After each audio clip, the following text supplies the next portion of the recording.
Once again, we want to thank you for tuning in to Crossings, a ministry of Calvary Baptist Church. I'm Pastor Dwight Lapine, and I'll be your host this morning as we get started in teaching you what the Bible says, not only about eternal life, but how to get to know God daily, moment by moment, in a personal way. We trust that this connection would really help you have a peace and a joy as you come to know Him and believe in Him.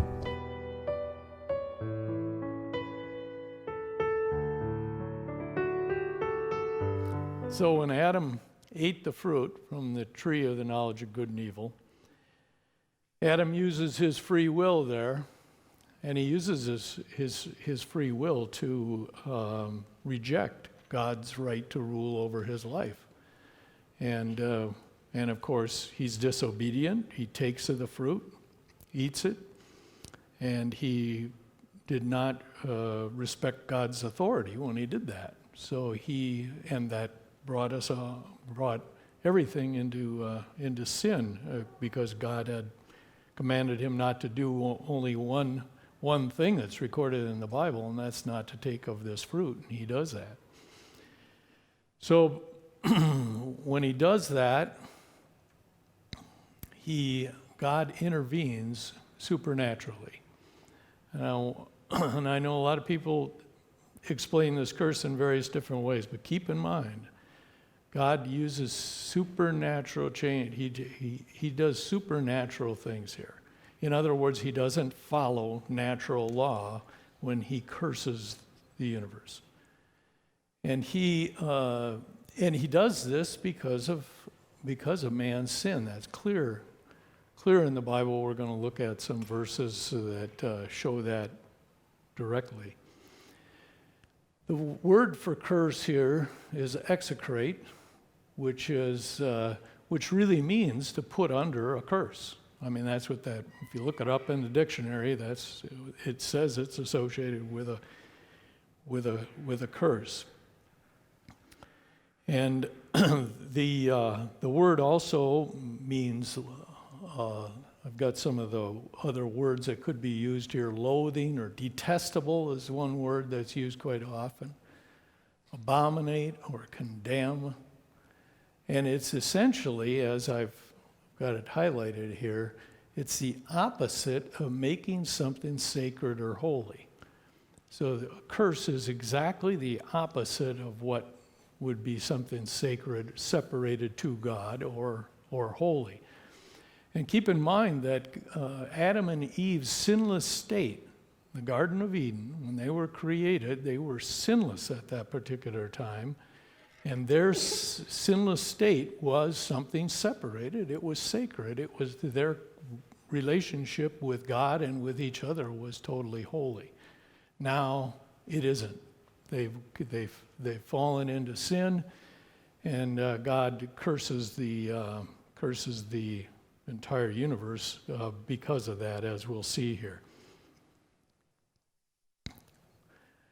Keep in mind, this involves a recreation. As I said, he supernaturally changes things. When he supernaturally changes things, that means he recreates things in which he's already has created, but he changes things dramatically, as we'll see here. This isn't just some little tweaking he goes on. This curse is huge.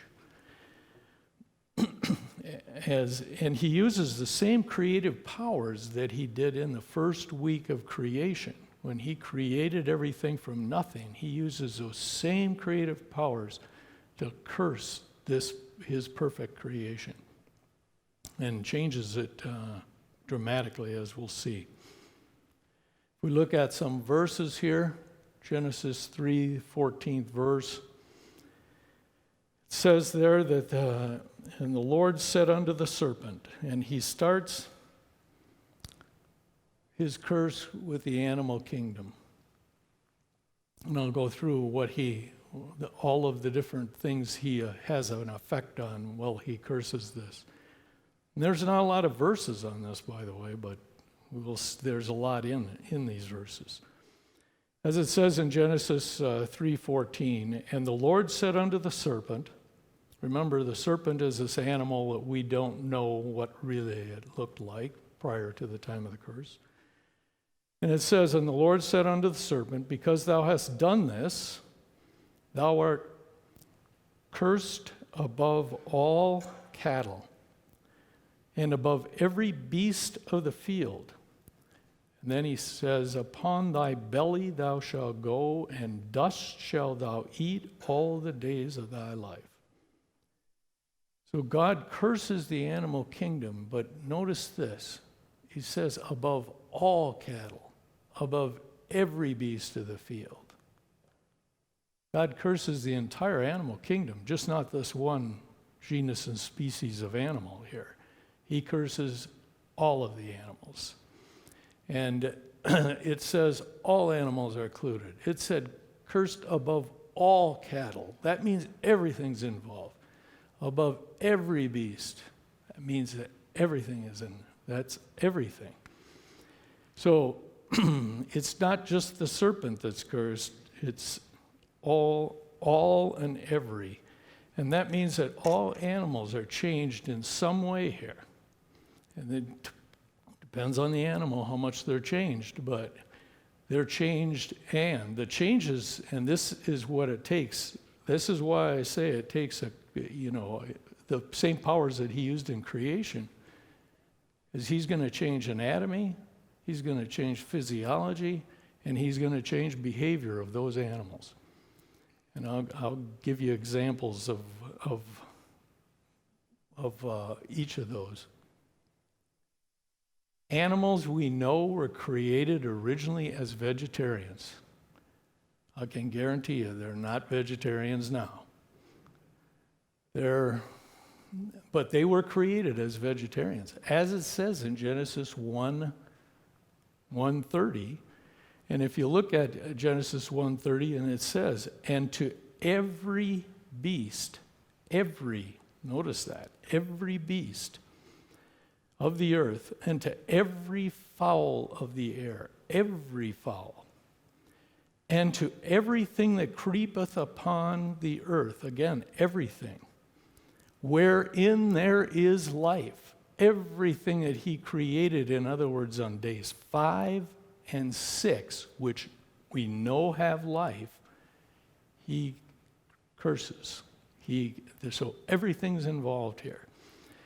But, and where it says here, everything in life is what? Well, it says, I have given every green herb for food, and it was so.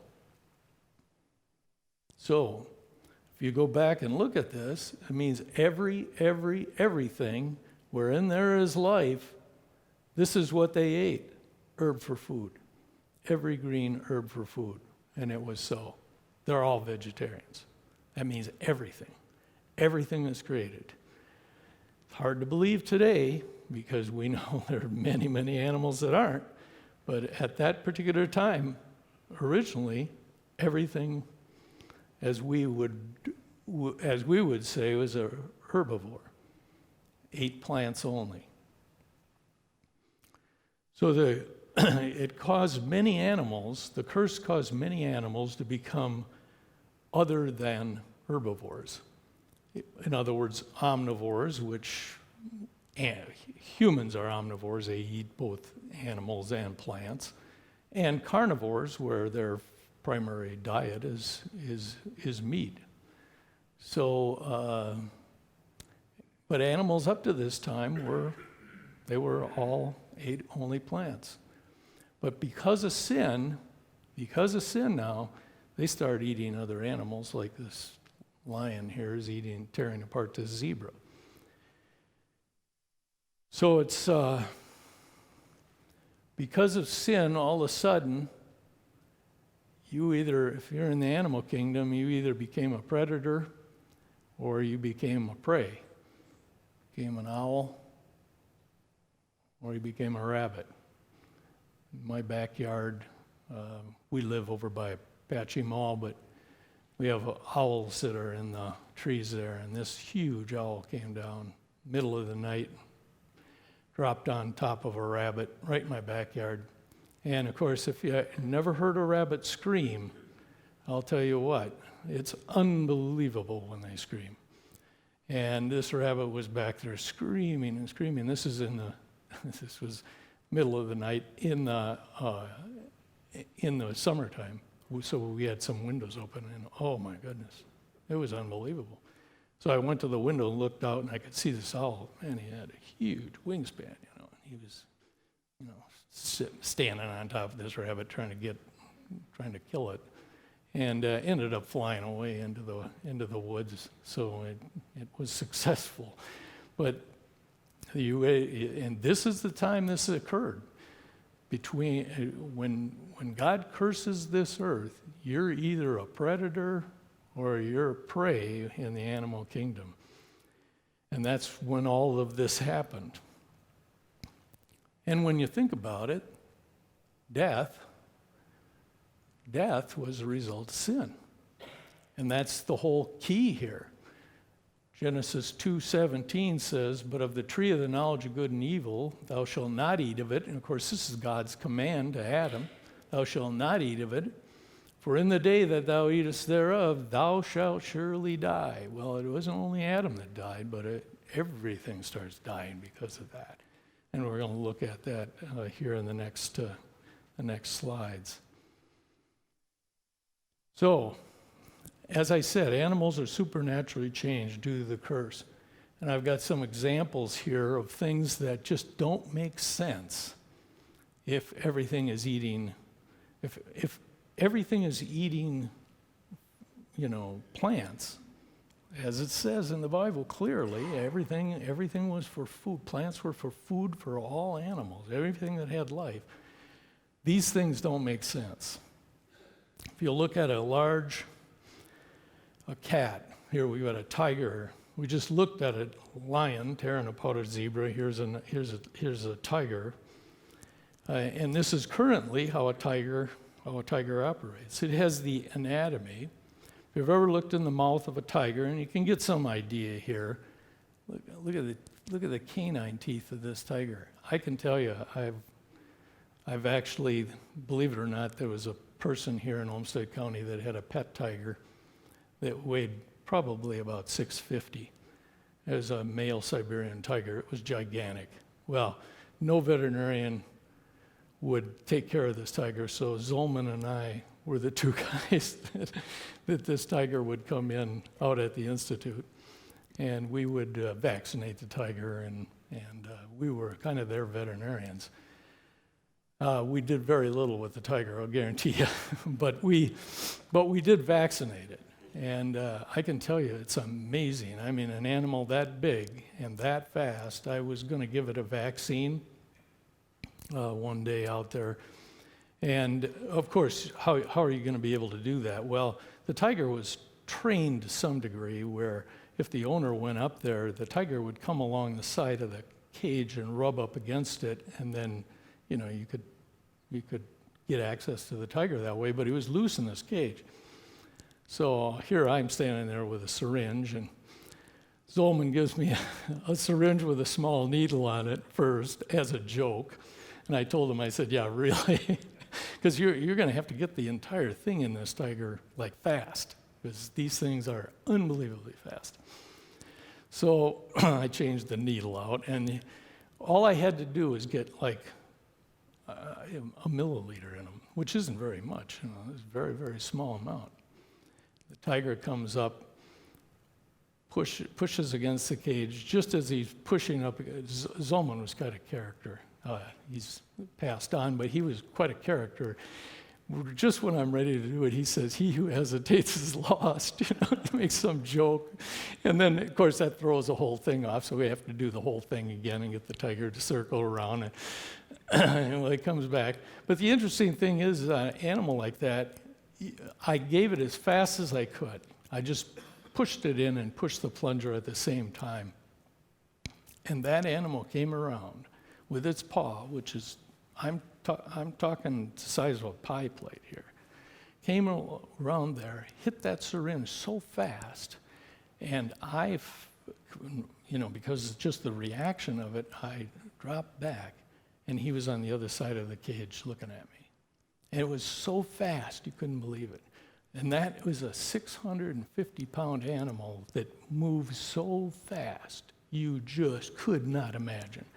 I mean, if a tiger is going to be after you, you're in real trouble. And here, you can look at it, and this animal has unbelievably powerful jaws. Can rip apart an animal like nothing. And if you look in the mouth of them, they don't have molars even. They do have molars, which we call molars, but they have unbelievably sharp points on all of the teeth in that whole animal. The teeth in the mouth of a tiger are made for tearing apart animals. I can guarantee you they're not made to eat plants. No way. They're so far away from a horse mouth or cattle or any other kind of herbivore that it's unbelievable. Also, they have the physiology. They have very strong stomach acids to break down that meat that they're eating. And their gastrointestinal enzymes are different than they are, for instance, in cattle, which digest, of course, plants. And their behavior. I mean, these animals, if I'm sure some of you own a cat, and we don't have a cat right now, but we used to have cats. But you just look at that cat, you know that cat can stalk. I mean, if you've seen a cat and he drops down, flattens out his ears, you'll see just so the prey that he's after, the mouse or the bird or whatever, doesn't even recognize that there's a cat there. And the speed in which they're able to capture and kill an animal is unbelievable. So all of that doesn't make sense if that animal is only eating plants. It makes no sense. So when did all that change? It changed at the time of the curse. In some animals, there's very unique characteristics. We got a spider here. Well, what's the spider web for? Capture other insects. It captures insects that are flying by. What does it do with them? It goes out and it eats them. I mean, the spider is an insect predator, essentially. And this system of producing silk and producing a web to capture insects, it doesn't make sense if that animal is only going to be eating plants as food. There's also characteristics on the other side. These are, of course, predators, but here's a prey. Bombardier beetle is a prey insect, essentially, but it has a very unique characteristic and defense system which involves anatomy and physiology and the biochemistry of the animal, which essentially, when the animal is threatened, it can explode hot gas. And it takes a tremendous number of things, some of which are listed here, that it's got to have the right chemicals, and it's got to have all the right anatomy. All of this has to be connected to the animal's brain, so it knows when all of this has to occur. And there's so many things, and the hot gas, as you can see, is I think that's 212 degrees, which of course can't occur in the inside of an animal. So this trait of the bombardier beetle, which has many of the chemical and anatomical components with it, it all had to be in place and functional. But again, this is a prey animal. Why would it have that if the animal and all of the animals are only eating plants? Well, I think that a lot of this changed at the time of the curse. So, how did these unique characteristics come about? If all animals start out as vegetarians, how did these predator-prey traits arise? People have thought about this and have written on it 4 theories are presented which theorize how God accomplished these changes in the animal kingdom. So there's essentially 4 theories I could find anyway, 4 theories of how this all occurred. First one is that the predator characteristics in animals, they were there, but they weren't designed for that purpose. So think about that. A tiger had all those characteristics, but they weren't designed to kill animals. They had a different pre-curse function, essentially, is what they're saying. And then, through mutation, they developed their present function of predation by degeneration through mutation. Sounds a little bit like evolution, doesn't it? That's one of the problems, I think, with this theory. The problem with this theory is that the predator traits, they're extremely specific, as I just said, just as I just explained with the tiger. I mean, he's got specific characteristics for killing animals and eating them. I mean, those are all very, very specific. Also, keep in mind, they use mutation up here. Mutation is a random process. That's what the problem with evolution is. It's a random process. No way these traits were not created and designed for the purpose that they're used today. There's just no way. So I would not agree with this theory. There's a second theory, which is similar to some degree. And that theory is that the information for these predator traits, it was already present in the DNA prior to the fall. In other words, prior to the time sin came into being, those predator traits and prey traits of some animals, they were already in the DNA of the animal. But this information, as they explain in this theory, was in a latent form, or it was masked, or as we know, many genes now are, many genes get turned off. So they would say, well, that gene was just turned off. It was there, but it was turned off prior to the time of prior to the time of sin. But then through successive generations of selection and survival of the fittest, they're using the same kind of wording that an evolutionist would use.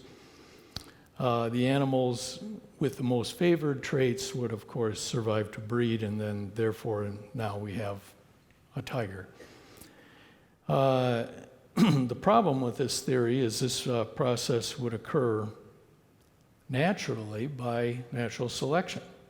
So if it would occur naturally by natural selection, it wouldn't have anything to do with sin. So even if man hadn't sinned, it would still have occurred.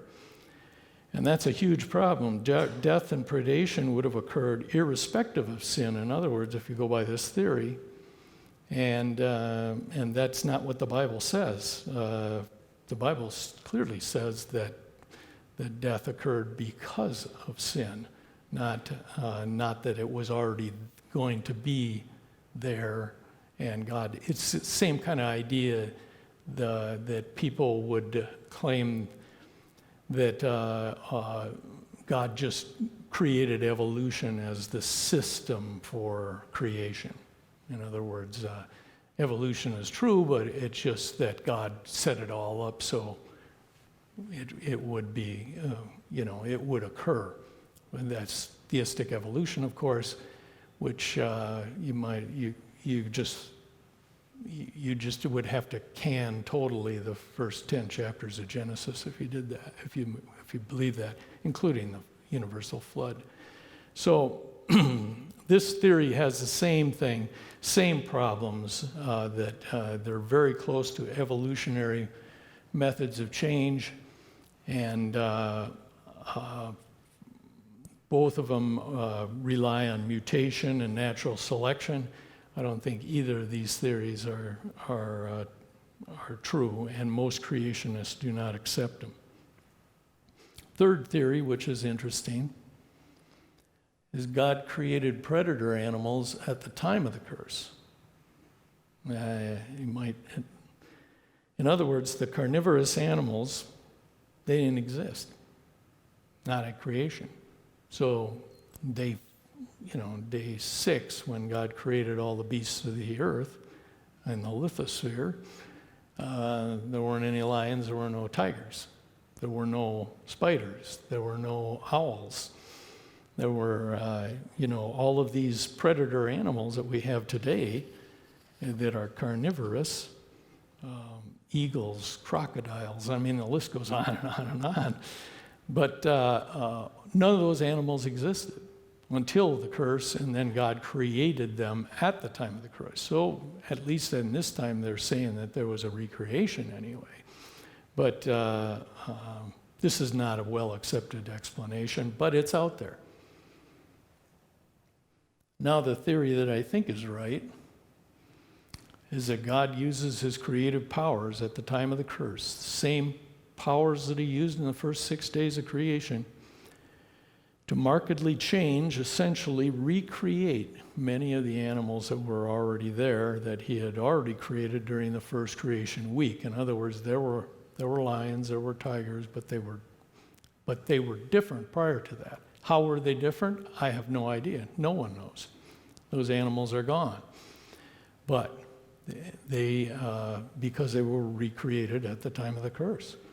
So, and that's another thing to keep in mind. A lot of people will try to explain between the time of creation until the curse what life was like at that time. I can guarantee you, you have no idea. I have no idea. No scientist has any idea. You just can't get enough out of the Bible to figure it out.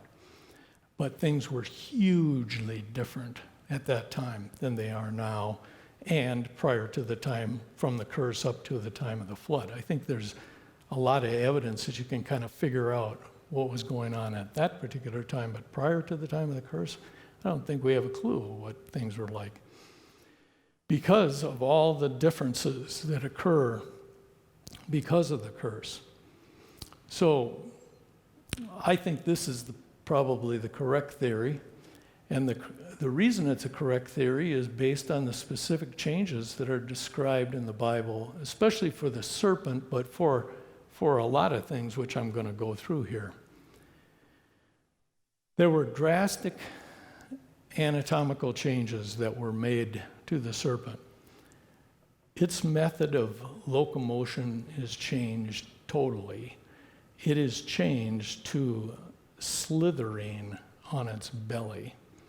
Now, there's, when you think of something slithering on its belly, you're thinking of a legless animal, and everybody, of course, thinks of the snake. Genesis 3:14, I just had that verse up there, and the ending of that verse, as God said to the serpent, "Upon thy belly thou shalt go, and dust shalt thou eat all the days of thy life." But notice that it says, "Upon thy belly thou shalt go." In other words, he's changing the method of locomotion of this particular animal. It says, "Upon thy belly thou shalt go." This is a description of how a snake moves. And if you look at a skeleton of a snake, the thing that you notice is there are no legs down here, nothing. I mean, all of these are coming off, they're like ribs coming off the backbone, the vertebral column. There's no appendages on this animal at all, none. And there's nothing there to say, oh, the animal evolved and here's a remnant of a leg or something like that. No, there's nothing. So this animal has no legs at all. Although, it's interesting that if you look at the verses and the associated with this, it most likely had legs because it is compared to the beasts of the fields prior to this. In other verses of the Bible, the serpent is compared to the beasts of the fields. In other words, it probably did have legs, but now it doesn't. Huge anatomical change here. Huge. When did that occur? At the time of the curse. God changed it, had that animal, he recreated that animal right there. And when that animal left that encounter, it slithered away on its belly. So it was compared to the beasts of the field, by the way, in Genesis 3:1. Now, it's not only anatomical changes that occurred here, but it also changed this animal physiologically. There are physiological changes that are made to this animal also. And the key to that is also in Genesis 3:14, as I mentioned before, and God, the Lord said, so upon thy belly thou shalt go. Okay, that we've already talked about that. But it also says, dust shall thou eat. Dust thou shalt eat. What does that mean? What does it mean when it says, dust thou shalt eat? In other words, the method of this animal finding food changed for this animal. And this is how you know also that the predator-prey relationship in the animal kingdom started at this particular time.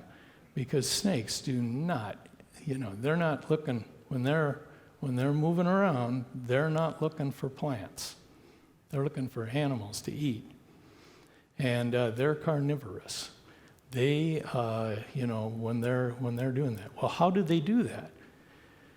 Well, it is interesting that they have a forked tongue, and a vomeronasal, or Jacobson's organ. And this samples the dust in front of that animal, so it picks up dust particles and can tell where the prey is. And this is how it works. This is the head of a snake. And you notice it has a forked tongue coming out of here. And this Jacobson's organ is in the roof of the mouth of the snake. And what the snake does is it throws out its forked tongue, picks up dust particles, that's what it's doing, pulls it. It's amazing, isn't it? I mean, this is in the Bible. It says, dust thou shalt eat. And that's exactly what a snake does. Picks up dust particles, puts them back into flips it back and rubs the dust particles on the Jacobson's organ, which is in the top of the mouth here, rubs it along here. That sends that message to the brain and says whether there's any prey out there, whether it's a mouse or some kind of animal out there that the snake can track and figure out where it is. And the interesting thing is, why does it have a forked tongue? Well, it has both left and right sides, then it can tell whether that prey is over on the left or over on the right, or whether it's straight ahead. That's how it tells. And all this is worked out. The interesting thing is all was worked out by evolutionists who believe the snake evolved this way.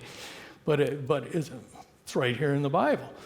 It says exactly what occurs, and I can guarantee you, biologically, that's exactly how this works. So it's really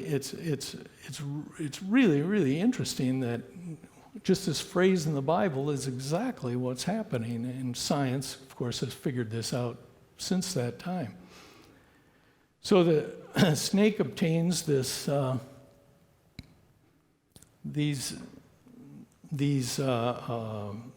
it's collected by the forked tongue and can figure out where it's going because of that.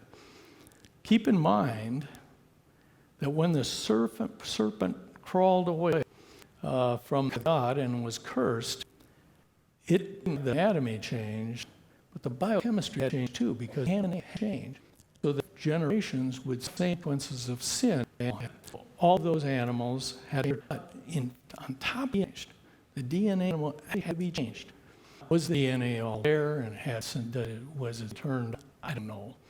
But on the other hand, And that animal went, because if it's just straight, if you lose an arm, your baby's not going to have one arm. I mean, baby's still going to have two arms, right? It's quite right. If he's changed, then that's success. Racially have that same trait. Another interesting thing about this verse, at the end of the verse, 3:14, when he's talking to the serpent, it says, "Dust thou shalt eat all the days of thy life." That says that only going to be a limited number of days of your life, any animal's life. In other words, death. We're all going to die, and if we're not ready, we'll die. I mean, it's just no two ways about it.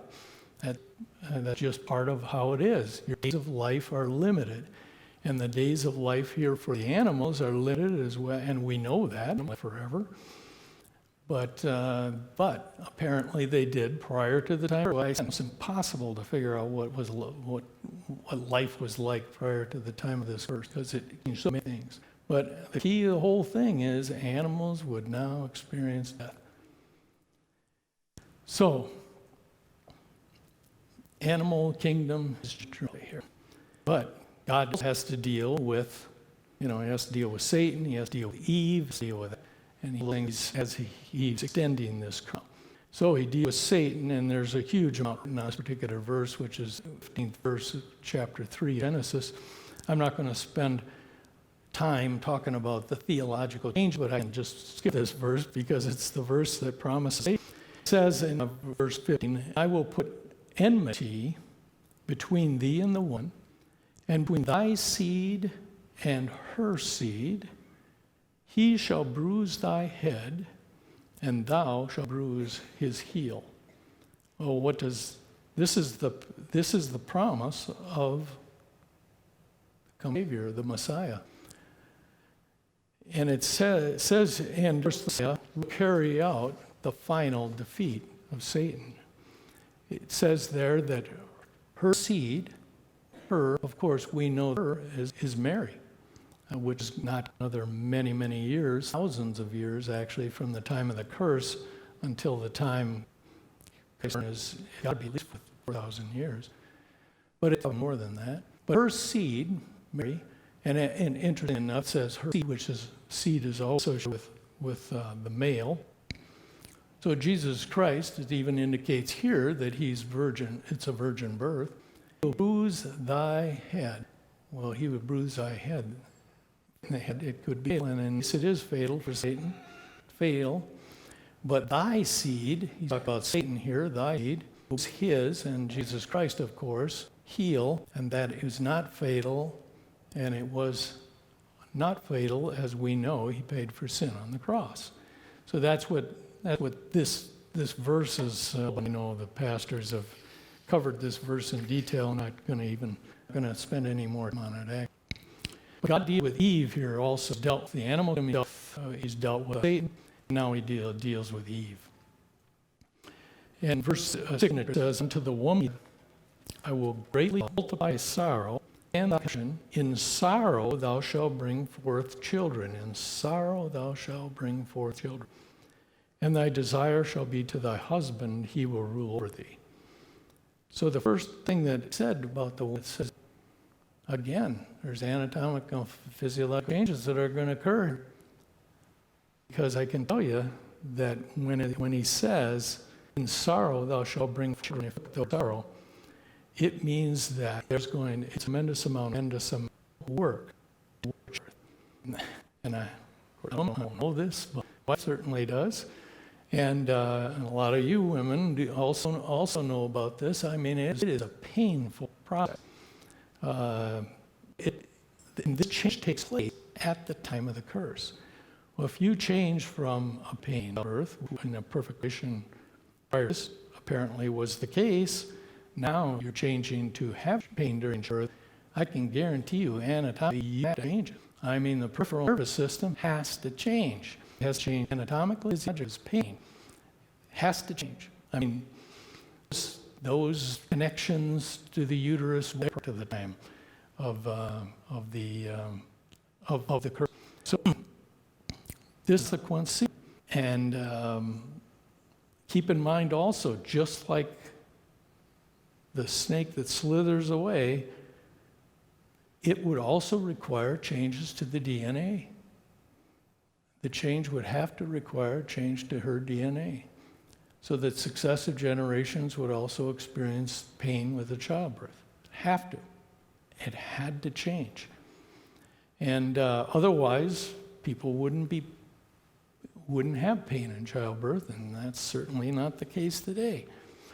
So that had to be passed on, and it's passed on as a result of the curse because of sin. Now, in addition to the change in her body, which took place immediately, also these changes, they took place immediately.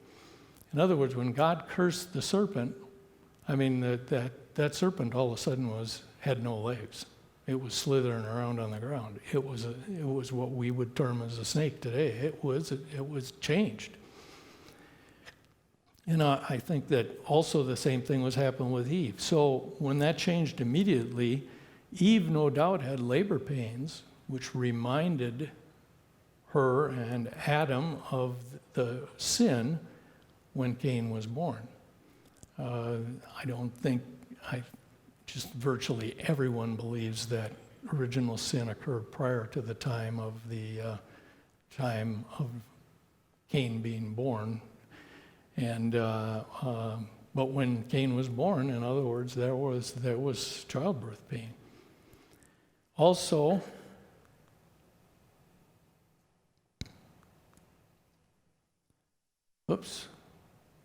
there were psychological, you can barely read that up there, but that's psychological changes with Eve. As it said in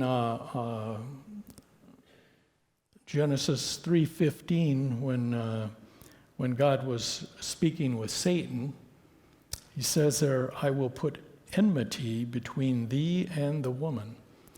Enmity between Satan and the woman. Enmity means hatred, means antagonism. It's where we get our word enemy. But in other words, her desire would be to her husband, not to Satan. And as it says here in 3:16, it says, thy desire shall be to thy husband, and he shall rule over thee. Because at that time, there could have been an attraction of Eve to Satan as he tempted her and she sinned. And that was taken care of, psychologically changed, really, as God says here.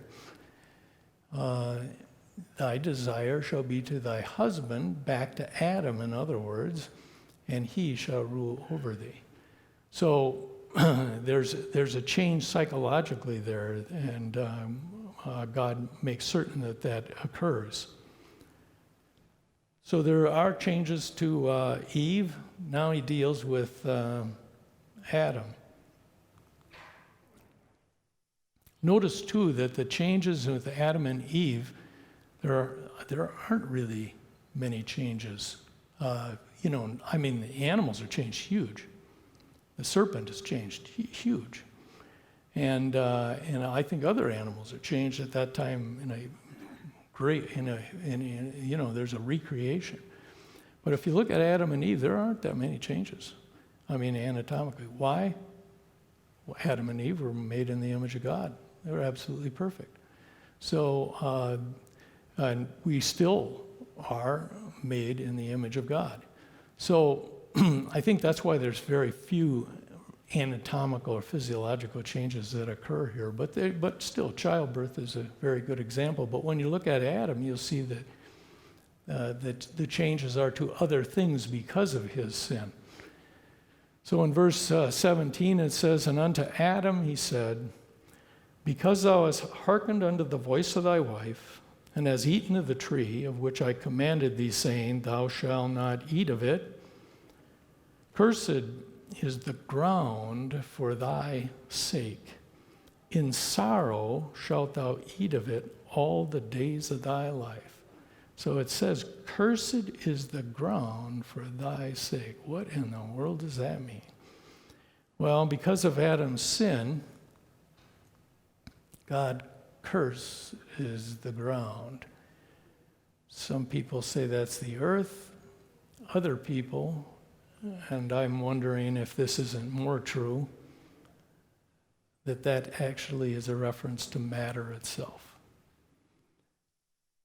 The physics, in other words, the physics of the entire universe is changed at this particular time. Now, there's going to be a lot of creationists that aren't going to agree with me, and sometimes I wonder if I'm right, and I'm not necessarily right when I tell you this.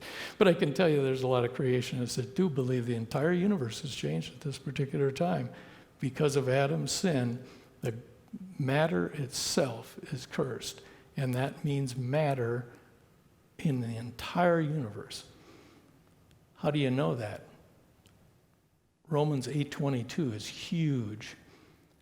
For we know that the whole creation, and that means everything, the whole creation, everything God created in that first week, groaneth and travaileth in pain together until now. And why is it groaning and travailing in pain? Is because of sin. And that means that everything in the universe was changed. Well, if the entire universe is cursed, how is it cursed then? Many people have written on this, both positive and negative creationists have written on this. And some people claim that the second law of thermodynamics, which means that everything becomes more random in the universe, this car is rusting out, and it's just, if it sits there long enough, it will disappear. I mean, it just, it's just becoming more random, you might say. But in the entire universe, the second law of thermodynamics says that everything wears down and becomes more random. That's a law of physics. It just does. And that's one of the problems with evolution, trying to overcome that. But on the other hand, a lot of people think, was this initiated and begun at the time of the curse? Some people think so. Other people will argue against it. The problem with arguing against it is you can't really use any of the things that have occurred since the curse to convince anybody that it wasn't like that prior to the curse. Because the second law of thermodynamics, we're living under it, and we can't do anything about it. It's just that everything in the universe becomes more random.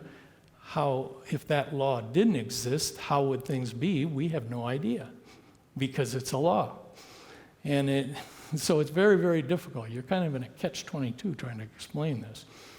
But on the other hand, it is interesting that it appears from the verse that it says that cursed is the ground for thy sake, that because of Adam's sin, huge changes took place. Now, whether it was this particular law or something else, I don't know.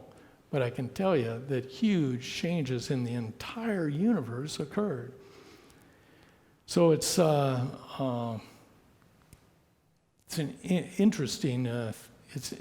interesting, and when you read about it, it gets confusing very, very fast, because you get physicists and physicists who are creationists involved in this thing, and they write things that is very difficult to understand unless you're a physicist or a mathematician.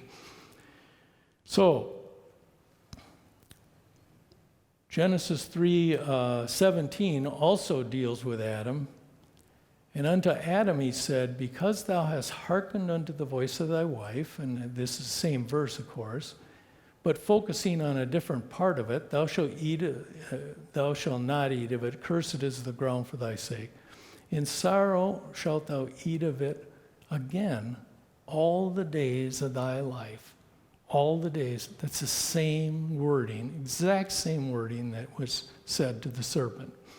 And obviously, because of that, it means that like the animals, you're going to die. And it means life is limited, all the days of thy life. That means that there are going to be only a certain number of days of life. And after that is, of course, death, and that was brought on by Adam's sin. So that's also in there. And we, of course, know that death occurs. There's also the verse in verse 19 that says, "In the sweat of thy face shalt thou eat bread. In the sweat of thy face thou shalt eat bread, till thou return unto the ground, for out of it was thou taken." Bottom line for man is, and he's not only going to die, but while he's alive, it's going to require hard work and pain, sweat of thy face, to live and grow food to stay alive. It's going to be a lot of work to stay alive.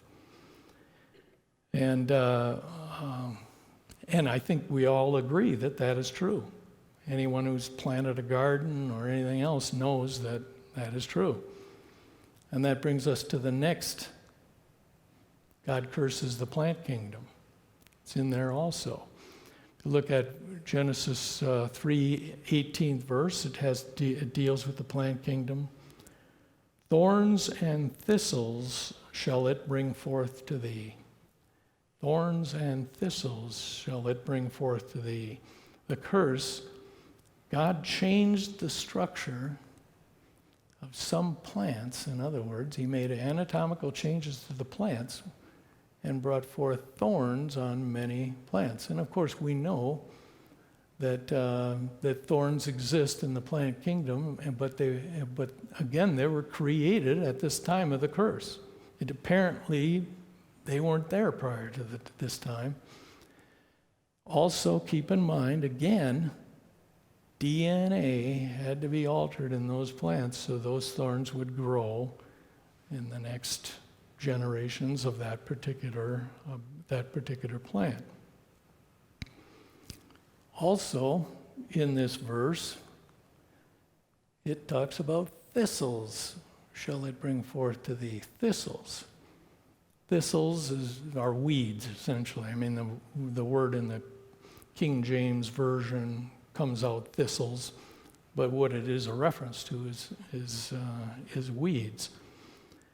It appears that God created here new species of plants, in other words, thistles, weeds. And so new species of plants were created. It's pretty much right there. And we all know that weeds take over if not controlled. We just, in the last 5 to 10 years or so, we just had 2 golf courses in this area close. One just west of West Circle Drive there, and the other one is Byron, the par 3 course in Byron. It's amazing when you saw those things. I wish I would have taken a picture of it, because Byron, they had the greens were very, very nice. I mean, beautiful, no weeds in them or anything else. And by the end of the first year, there were weeds all over that thing. And now you can't even tell where the greens were. I mean, they're gone. I mean, and it's all weeds. And many people who bought houses in that area west of Circle Drive, I know a guy on my block was all excited about being on a fairway, you know.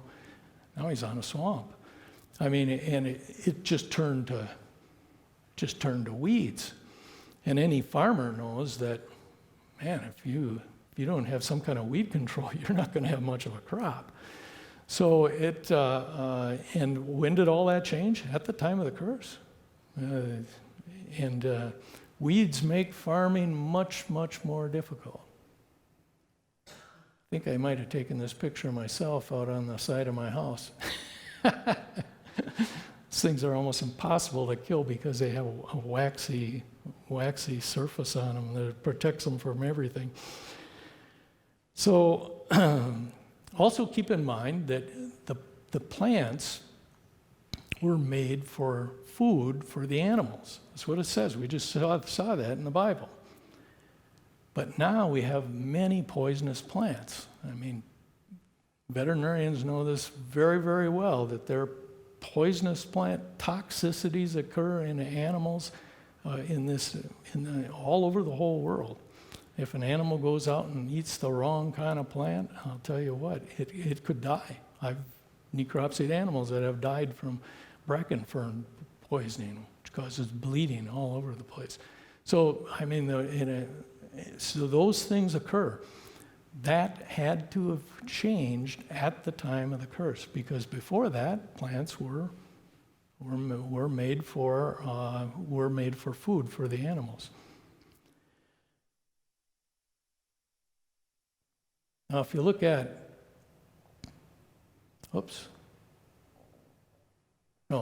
this is the verse, and I missed it. Verse 19. Still dealing with Adam here. Till thou return unto the ground. So he's going to return unto the ground. He's going to die and return unto the ground. For out of it wast thou taken, for dust thou art, and unto dust shalt thou return. And that is absolutely true. We went through that during the time of creation. What are we made of? We're made of basic chemicals, matter. When we die, what happens? We turn into dust. What are we made of? Dust. I mean, that's basically what we are. And what does that mean? It means we're going to die, and Adam is going to die. And God clearly states there that what he has done, his sin, is going to cause death, and the matter in which he's created is going to return unto the ground, the basic elements, in other words, of what he's been created from.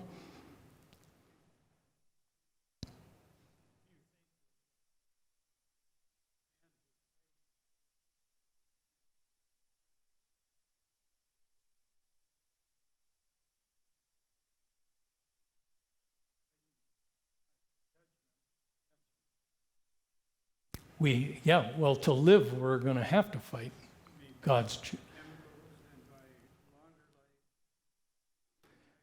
Well, we're essentially, the curse has so much effect on us that if we don't fight against it, we're going to die earlier than we had.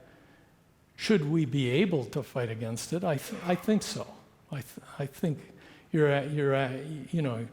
essentially what you're asking is whether medicine and whether physicians and whether hospitals should even exist. Well, you could, where do you draw the line? That's true. It's true, though, because man has made many mistakes in trying to figure things out and done more harm than good. DDT might be a good example of that.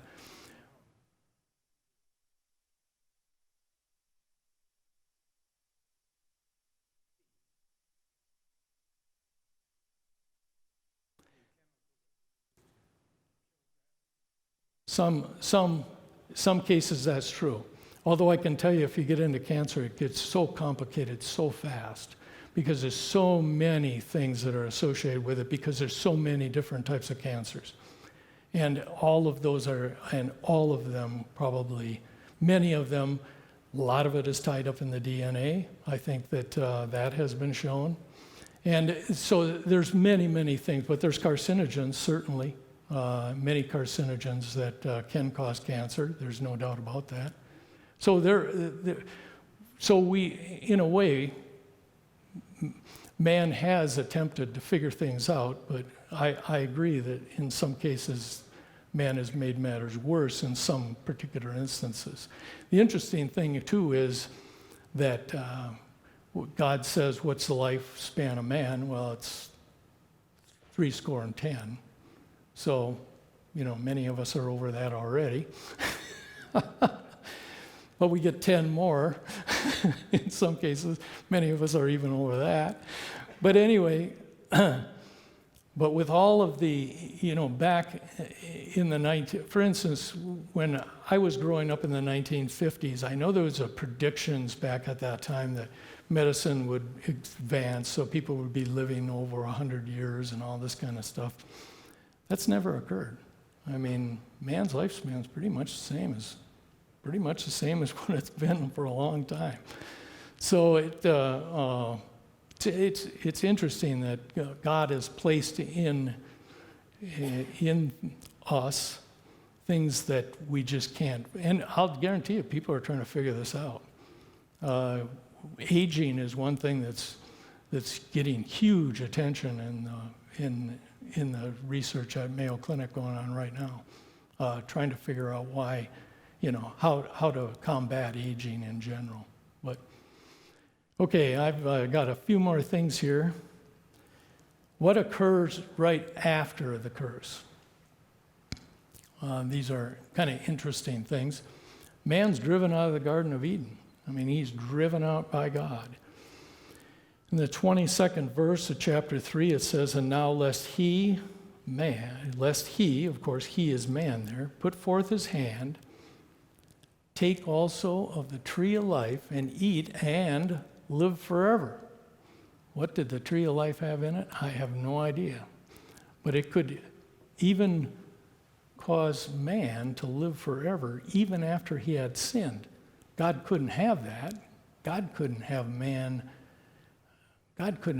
living forever in a state of sin. So he had to keep him away from the tree of life. So what did he do? God drove out the man, and he placed at the east of the Garden of Eden, and the Garden of Eden only contained the tree of life and the tree of the knowledge of good and evil. It wasn't anywhere else.